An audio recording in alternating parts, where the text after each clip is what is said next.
इस देश के साथ एक गहरा षड्यंत्र हो रहा है। उस षड्यंत्र में इस देश के लोगों को बताया जा रहा है कि अपनी भूमि को कागज के टुकड़ों में बेच दो। इस देश के बड़े बड़े ऋषियों ने कहा है कि भूमि हमारी माँ है और माँ जब तक रहेगी जब तक अपने पुत्र और पुत्रियों का पोषण करेगी।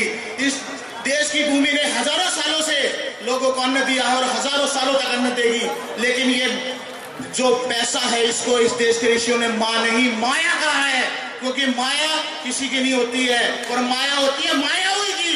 और जो मायावी राक्षस जो अमेरिका में बैठे हैं, ये पैसा उन्हीं के पास चला जाएगा, जमीन भी उनकी हो जाएगी और पैसा भी उनका। धीरे धीरे करके हम भूमिहीन हो जाएंगे।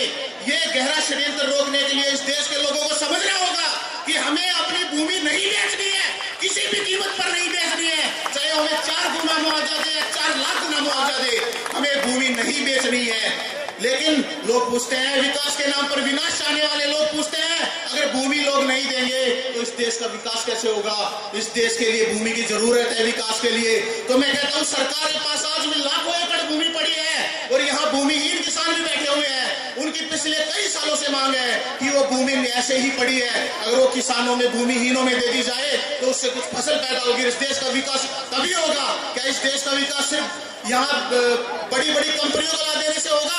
नहीं, इस देश का विकास लोगों को, किसानों को उनका अधिकार देने से होगा। वही सच्चा जन कल्याण है।